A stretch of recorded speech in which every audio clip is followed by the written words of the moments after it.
শাহরাস্তিতে চলাচলের পথ বন্ধ, সংখ্যালঘু পরিবার সহ এলাকাবাসীর জীবনযাত্রা সংকটে। মাহমুদ জসিমউদ্দিনের তথ্যচিত্রে সাথে আছে আমি জান্নাত রফসানা। চাঁদপুরের শাহরাস্তি উপজেলার সূচিপাড়া দক্ষিণ ইউনিয়নের ২ নং ওয়ার্ডের রাগই দক্ষিণ পাড়ায় একদল অসহায় মানুষের জীবন যেন থমকে গেছে। চলাচলের একমাত্র রাস্তা বন্ধ করে দেওয়ায় ওই এলাকার 4টি হিন্দু ও 3টি মুসলিম পরিবার চরম মানবিক বিপর্যয়ের মধ্যে পড়েছে। এই ঘটনায় ওই গ্রামের যোগীপাটির মৃত মরণচন্দ্র দেবনাথের স্ত্রী স্বপ্নারানী বাদী হয়ে শাহরাস্তি মডেল থানায় একটি অভিযোগ দায়ের করেছেন। অভিযোগ সূত্রে জানা গেছে, এলাকার মৃত মোহাম্মদ আলী ছেলে মেয়েদের প্রভাবে দিঘির উত্তর পাড়ের ঝুগিবাড়ির আশেপাশে বসবাসরত 4 হিন্দু ও 3 মুসলিম পরিবারের চলাচলের একমাত্র রাস্তা বন্ধ করে দেওয়া হয়েছে। ভুক্তভোগী মৃত মরণ দেবনাথের ছেলে অন্তর দেবনাথ বলেন, পূর্বপুরুষ থেকে আমরা এই রাস্তা দিয়ে চলাচল করি।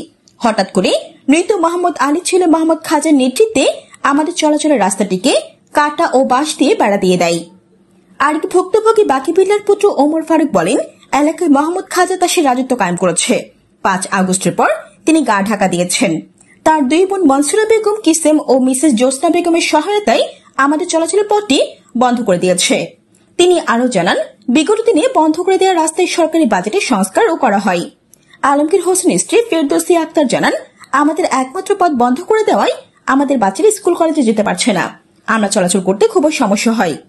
অভিযুক্ত মোহাম্মদ আলী ছেলে মোহাম্মদ খাজার বক্তব্য নিতে না পারলেও তার বোন মানসুরা বেগম কিসেম ও জোসনা বেগম বলেন, অভিযোগের এই রাস্তাটি আমাদের ক্রয়কৃত সম্পত্তির অংশ।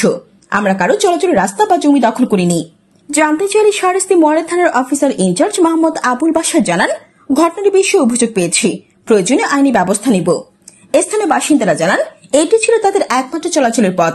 বর্তমানে রাস্তা বন্ধ থাকায় বয়স্ক ও শিশু সহ অসুস্থ রোগীদের নিয়ে যাতায়াত করতে চরম দুর্ভোগে পড়তে হচ্ছে।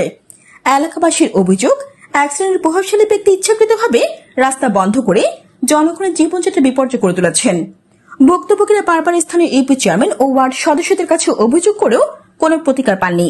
অবিলম্বে রাস্তাটি খুলে দিয়ে সাধারণ মানুষের স্বাভাবিক চলাচল নিশ্চিত করার দাবি জানিয়েছেন এলাকাবাসী। তার প্রশাসনের হস্তক্ষেপ ও আইনি পদক্ষেপ চান, যেন ভবিষ্যতে আর কেউ এমনভাবে মানুষের জীবনকে জিম্মি করতে না পারে।